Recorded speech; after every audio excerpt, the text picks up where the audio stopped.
Hi guys, and welcome back to another DrAce video, and today we're going to be playing MotoGP 21, but more importantly we will be discussing the race recaps of the 4 Grand Prix we had on Sunday in MotoGP in real life, of course. So starting up first is Moto E. The way we do these videos is I talk about Moto E, Moto 3, Moto 2, and then the big finale for MotoGP. So if you're not aware of them, that's how we do things here. It's like a podcast, if you will. But starting up first with Moto E, of course, we had 2 races this weekend in Moto E for the grand finale of the Electric Championship of the Motorsports of Motorbike Racing. And honestly, wow, both races had so much drama in them, it was just unbelievable. If you're not a Moto E fan, I would definitely recommend watching at least a couple of videos and maybe just giving a couple of laps a try. They aren't only sprint races anyway, so they're not really long, but honestly, the action this year, last year, has been really good, and even the year before in its debut. But talking about the Moto E Championship and the finale here in Misano for race 1 was a pretty good race. Very competitive, very interesting, as we always seen. My championship favourite this season was Alessandro Zaccone, but unfortunately for him, crashing out on the first lap and then getting whacked by the bike by Akari Akuba, which looked very nasty. But I think Alessandro Zaccone is okay, but he was not declared fit for the race 2.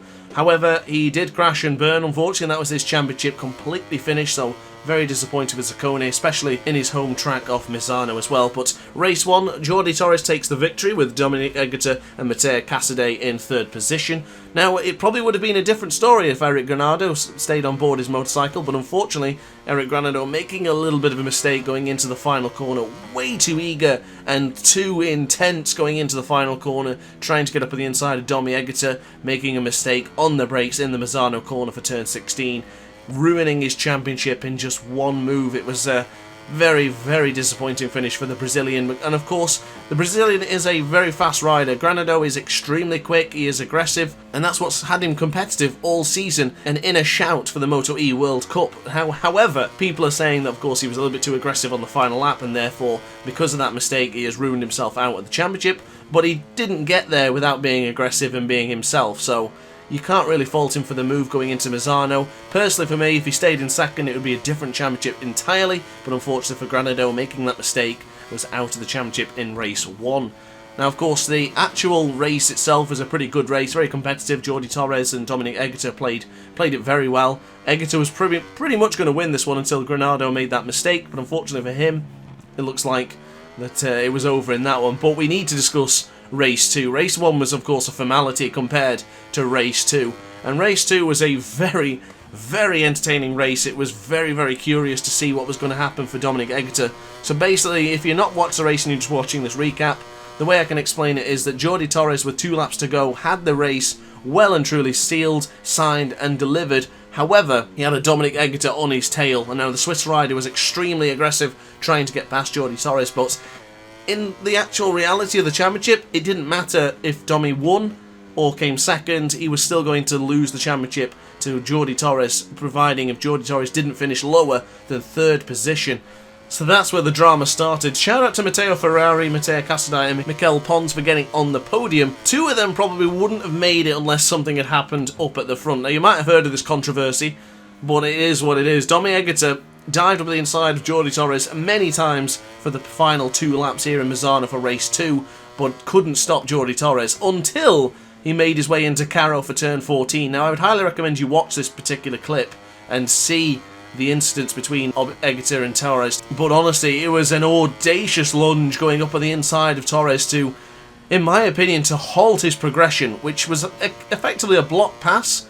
But he was really wide. He went way too wide, bumped into the side of Torres, and ended Torres' Grand Prix completely, and even gave him a fair whack for the measure as well. And of course, when the championship was already signed, sealed and delivered and done and dusted, it was an aggressive move from the Swiss rider.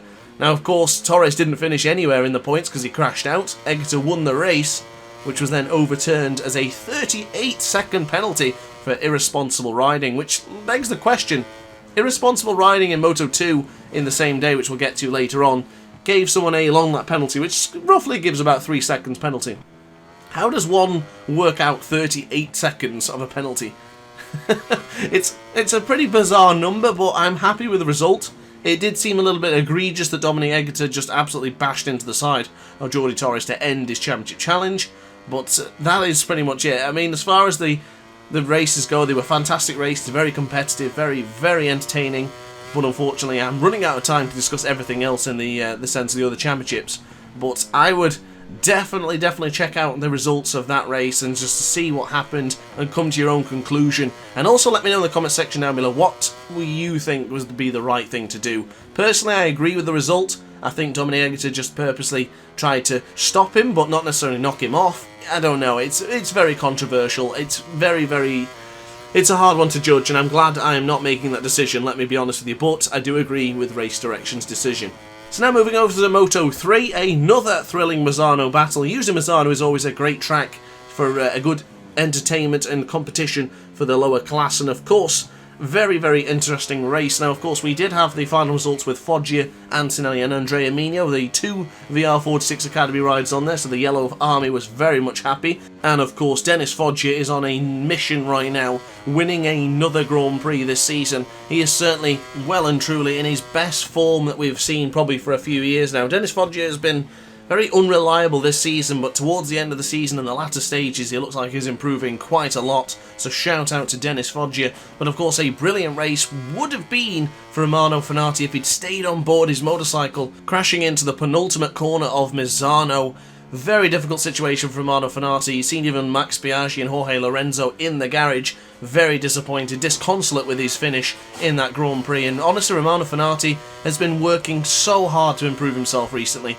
Now, you cast your mind back to the disaster here a couple of years ago when he pulled the brake lever of Stefano Manzi's bike, the slating and the position which he was in that people thought he was just no good, he was washed up and the wrong attitude for MotoGP racing. He's come back and he's really bounced back, and it's good to see him at the top and fighting for positions, but when he makes mistakes like that, you have to feel like he goes back into his old way and he's made little bits of mistake. But still confident with Romano Fenati. I do believe he's still got a lot of potential in the sport, and of course he is one of the most successful riders in Moto 3 without winning the World Championship. Now, of course, many crashes actually happened over the weekend, but not so many in Moto 3 for a change. Of course, we had Filip Salac crashing out early on, so back-to-back crashes for Filip Salac. Not really in a good position right now is the Prustel car expert GP rider. Xavi Artigas unfortunately crashing out as well, which again, crashing out twice in 2 races now. Did get a helping hand from Pedro Costa last time out in Aragon, but this time in Misano 1, crashing on his own. And Ilia Bartolini, one of the Rossi's younger riders from the Bardel VR46 Riders Academy, so of course more Rossi-inspired Italians coming in through here in Misano. But a very interesting race in Moto 3. Pedro Acosta, Darren Binder really didn't get into the things and didn't get into the groove that you expected of him. I think the Petronas SRT outfit this season in all 3 categories has been majorly disappointing, and Darren Binder and John McPhee, of course, in that sort of category as well. Dennis Foggia, of course, winning. Antonelli, very successful again. He had a bit of a tumble towards the middle of the race where he went backwards down to about 8th position. And he had to feel that Antonelli was probably not going to make his way back onto the podium, but he didn't just get back onto the podium, he almost got the race victory, only 0.5 of a second behind Dennis Foggia, courtesy of Romano Fenati's crash, of course. And Andrea Migno hanging on to the last position. Now, the Moto 3 race was a little bit split compared to what we usually see of the long 20-rider train, but this time a little bit of gaps in the middle, but still nonetheless a very interesting race, which I enjoyed a hell of a lot. And of course, Jaume Masia coming on strong towards the end of the Grand Prix, and Sergio Garcia battling it out for the race victories and the podiums. But unfortunately for Garcia, again, not really taking advantage of when Acosta has a mistake. He has now lost 2nd place in the World Championship, I do believe, to Dennis Foggia. So it is so important right now that Garcia bounces back and tries to take away some massive championship points away from Pedro Acosta. Now moving on to Moto 2 for today's Misano race recap, and of course starting off first with Raul Fernandez, the injured and battered Raul Fernandez is still winning race victories with that damaged right hand. Absolutely unbelievable. Makes you wonder if there even is a problem with Raul Fernandez's right hand right now. Of course, he did look like he was in pain at the end of the race, but he was brilliant again, getting out to the front and just leading from the front, doing what he does best, that Lorenzo metronomic style in the sense of the lap times.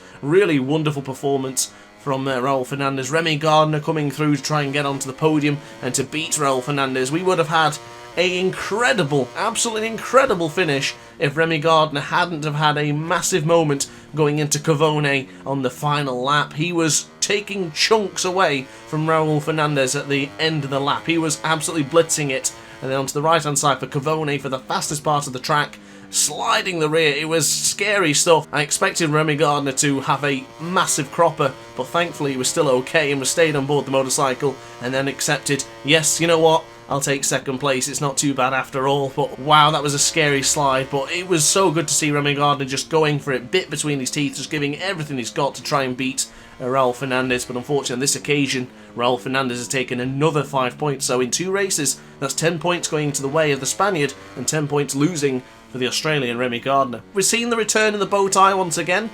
Aaron Canet on the podium in 3rd position. He has mentioned when he wins a race he will reveal what's the purpose of the bow tie, but honestly I really want to see him win a race just so I can understand what the bow tie is for, because he's got me quite truly hooked on this bow tie. It looks rather fancy, but I guess it takes away from the disaster of the tattoos that he has around his neck, but still very good performance from Aaron Canet. And of course, don't forget, he is on the Boscascura chassis, and he was the only Boscascura chassis finisher in the top 10. Brilliant stuff for Aaron Canet. He is on another level right now on Boscascura chassis. And as far as that goes, what's he going to be like when he gets to a Kalex next season in the Pons team?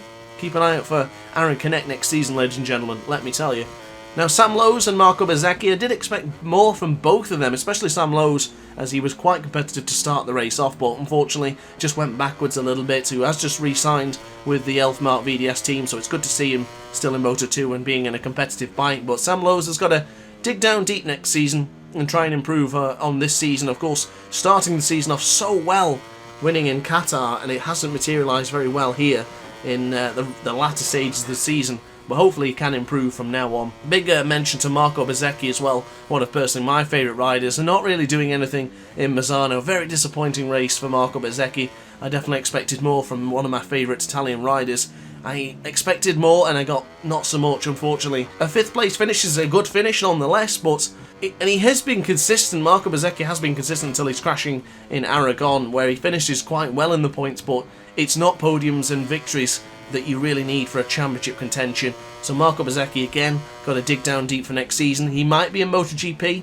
We're still not sure with Rossi's outfit, but we'll find out. And if I find out anything soon, of course, I'll let you know as soon as possible. I mentioned to a couple of riders who did crash out in the Misano Grand Prix, to the dubious honour of being on this list. Somkat Chantra crashing out towards the end of the Grand Prix. Lorenzo Dalla Porta. If you've been watching my other race recaps, you know how much I've mentioned Lorenzo Dalla Porta crashing this season. It's beginning to be really, really odd. The amount of crashes at Dalla Porta, you can tell he's trying. He is really, really trying to be crashing this much. I guess if you're not crashing, it means you're not trying. So that's all I can say for Dalla Porta. I hope he fixes it, because of course, don't forget, he is still a Moto3 World Champion, or at least a former one at that. The young rider for the NTS RW Racing GP team, Barry Baltus, crashing out towards the middle of the Grand Prix. Yari Montella upon his return crashing as well. And Simone Corsi, the part-time policeman, I don't even know if he does that anymore, but he crashed as well on board the MV Agusta. Still good to see Simone Corsi out there, and he's still quite competitive, but unfortunately a crash for him here and today in Moto 2. Now a little bit of a mention as well to some of the American fans who follow. Joe Roberts not really doing much again today, and neither for Cameron Bobier, but I am curious to mention Sean Dillon Kelly is coming across to Moto 2 next season on board that America Tenor Racing Kalex bike, so keep an eye out for you American fans. I'm curious to see what you guys think, and let me know in the comment section down below and tell me if you're excited for that or not. For me, pretty exciting stuff to have another American in Moto 2, of course. So now moving over to MotoGP. Wow, what a race, what a stressful race that was for Pecco Bagnaia. Of course, Pecco Bagnaia winning once again. Back-to-back victories for Pecco Bagnaia from Aragon to Misano 1. You better believe he was the favourite. I'm not a gambling man, but I did consider maybe chucking a £5 on Pecco Bagnaia, because I was confident he was going to get the job done here in Misano, and he certainly did. What a stellar performance from Pecco Bagnaia. His sort of jump off the start looked very, very peculiar, and I did fear that he'd jump the start, but thankfully he did the Iannone he did in Mugello many years ago, where he got it absolutely picture perfect, and Pecco Bagnaia has done that once again. An absolutely brilliant performance. We've seen how competitive Pecco Bagnaia was last season in the MotoGP class here in this track, but unfortunately crashing out after touching a rumble strip with a with a tear-off on it, if I do believe, but this time, no excuses, no hiccups. Perfect performance from impeccable Pecco as Fabio Quartararo pushed him to the absolute limit from the end of the Grand Prix. Probably for the last 5 laps, Quartararo was right on his tails, pulling and tugging at his coattails, and Pecco Bagnaia did not falter at all. The man is impervious in those situations, completely unflappable under duress from riders such as Fabio Quartararo and last time out in Marc Marquez. Unbelievable performance from Pecco Bagnaia. Honestly, it wasn't the most sort of entertaining race in the sense of overtake after overtake after overtake, but the chess match, the 220 miles an hour chess match that was occurring here in Misano was unbelievable. Super thrilling race. Amazing job for Fabio Quartararo for pushing the pressure on as much as possible, but unfortunately for Quartararo, beaten here in Misano once again. Of course, getting beaten by Marquez many years ago, and now here against Pecco Bagnaia. But of course, if you've been watching the video so far and you're looking at the screen right now, you're looking at Enea Bastianini on this screen, and that's because the beast was in full effect. He was absolutely terrific in Misano, and I have to mention the qualifying results, because in qualifying, Bastianini was estimated for P6 until he made a small mistake going onto the green, and even after that you felt like he had the potential to get even further up on the qualifying. So bear in mind, Bastianini started in 12th position. So can you imagine what it would have been if he started in 6th position? His lap times were just as quick or even quicker than Pecco Bagnaia and Fabio Quartararo ahead of him. The beast was absolutely fantastic here in Misano, and getting a podium on a GP19, a Ducati Desmosedici GP19 from 2 years ago, got onto the podium. Amazing job from Enea Bastianini. Truly one of the best performances we've seen this season. A true standout performance from Enea, and of course he has been improving every single race. He is beginning to look like a decent partner in the Ducati sort of brand, because of course in the future, who knows if he goes to Pramet Ducati or even the factory Ducati, who knows what the future holds for Enea Bastianini. Of course, still very young and still a lot of potential. Amazing job for Bastianini, honestly. He dispatched of Miller with relative ease, got through on Marquez, Joan Mir, so many riders who were able just to get ahead and just to start churning out the fast lap times. He was brilliant, absolutely brilliant. Ruben Chaus was on the pit wall, telling him to calm down and just to slow things down, but Bastianini, impervious. Absolutely brilliant stuff there from Enea Bastianini. Getting a podium on the GP19 is just one of the best feel-good stories of the entire season. Major props to Enea Bastianini. Just a mention of Marquez, who finished in 4th position. A decent ride for Marquez, because of course still not 100% fit yet, and only 1 position away from the podium is not too bad on a clockwise circuit, which of course is really plaguing that right shoulder of Marc Marquez, but of course improving all the time, getting back to full fitness. We are beginning to see a Marquez of old. Not quite there yet, but who knows what's going to happen for the rest of the anti-clockwise circuits that might be coming up for the rest of the season, such as Austin, Texas, of course, a left-handed dominated track, which of course has been dominated by Marquez for so many years. Well, he finished in 4th place, ahead of Jack Miller and Joan Mir, who had a bit of a battle, and gotta be honest with you, Joan Mir was very disappointing in Misano. I honestly expected way better things from Joan Mir here in yesterday's Grand Prix. He was beaten by Alex Rins throughout the entire duration of the race. Unfortunately, Alex Rins crashed out once again this season. Definitely a season to forget for Alex Rins, and the man who I picked to be winning the World Championship this season. Yeah, that didn't age too well, did it? But Joan Mir, very disappointing here in Misano. I honestly expected better things from him. He did originally finish in 5th place, but was demoted a position for touching the green on the final lap, and honestly Mir has looked pretty rattled all weekend. Made some pretty harsh comments to Marquez, or at least about Marquez, and it's just not really looked himself this weekend. Very angry, very frustrated. Not really the Joan Mir we've seen last season, so I'm hoping he can sort of dig down deep and pull out the best Joan Mir he can for the rest of the races this season. Of course, returning back to Misano in a couple of weeks' time, I'm sure he'll have another chance and another shot at dominating Misano. Of course, getting on the podium here last season after denying Rossi, I certainly thought he was going to use the same skills to do well here in Misano. But moving down the rest of the grid now, of course, Pol Espargaro finishing ahead of Aleix Espargaro. A bit surprising, actually. I did expect the Aprilia to be a Nero on the podium, so I was very disappointed to see Aleix Espargaro finish down in 8th place behind Repsol Honda and his brother Pol Espargaro, of course. So I mentioned already that Alex Rins crashed. Unfortunately, there was 2 more. Iker Lecuona crashing out of Misano, and of course Jorge Martin. Martin was really giving it to to Fabio Quartararo early on, and it looked like he was poised and positioned well for a good Ducati 1-2-3 potentially at the time, and unfortunately crashing out going into Caro. Very slow right-hander, easy mistake to make on a Ducati that doesn't turn as good as the Yamahas and the Suzukis do, but unfortunately Martin's race ended prematurely. A bit disappointing, I'll be honest with you, and of course after ending Silverstone and now here in Misano, a 2 DNFs for Martin, not really doing his confidence much good after that injury, of course. Now, of course, everything moves on to pastures new every now and again. Of course, Maverick Vinales moving over to Aprilia, finished in the points here at Misano in 13th position. Of course, he was the quickest man in practice a couple of days ago,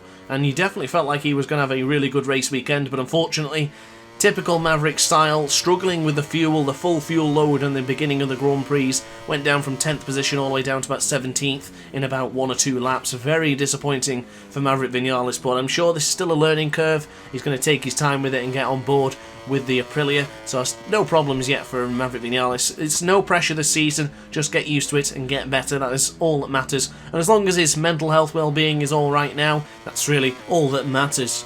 So big shout out to Andrea Dovizioso coming back to full-time MotoGP racing, signing with Yamaha for next season. Not sure what team it's going to be yet, so for now I'll just call it the satellite Yamaha team, but he will have a full factory spec Yamaha for next season, and I do believe it's just the 1 or 2 seasons, I'm not too sure, maybe just the 1 season for now.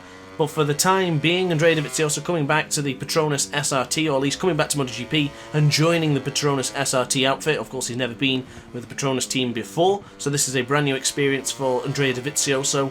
Desmo Dovi, as he was once known, he's going to have a new nickname because, of course, he can't be Desmodronic on board a Yamaha, so who knows what nickname he's going to have. But Dovi, for the time being, finishing in last place, but nobody really expected much from him, of course, on a 2-year-old Yamaha, and, of course, been out of racing for the majority of the season. It's just good to see Dovizioso back in the fray and getting back into things. I think he'll do very well next season on board the factory spec Yamaha, but for the time being, just getting back into things, just getting used to the tracks again. I think Dovi will be absolutely fine.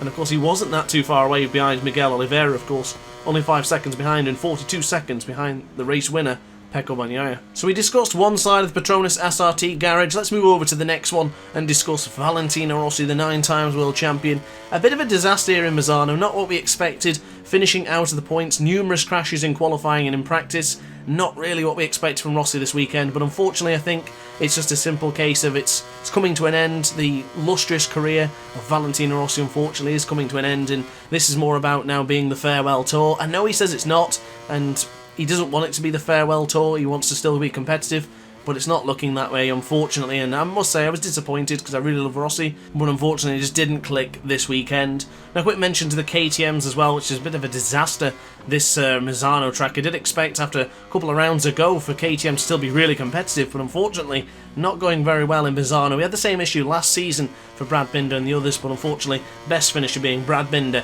in 9th position. So guys, I guess that's it from me. On screen are my lap times right now, so you can have a look through those and see what I managed to conjure up in Misano with the Beast and Bastianini. Now, I do believe I've covered everything I needed to cover, but of course there's always more still to discuss. So let me know in the comment section down below if you would like to discuss anything in particular, and of course I can get back to you as soon as possible. But guys, as always, thank you very much for watching the video. Like, comment and subscribe if you enjoyed it, and if you really enjoyed it, consider hitting the notification bell to be alerted to every single DrAce upload and live stream. Thanks for watching, guys. It's been a pleasure, and I'll see you next time. Ciao for now. Oh, hi. Didn't quite see you there. Good to see you're still here. If this video didn't quite set your appetite, then why not watch some more DrAce content by clicking the video shown on screen now. Furthermore, if you would like to follow me on social media, you can do so now with the links down in the description. Consider subscribing so you don't miss a single DrAce video.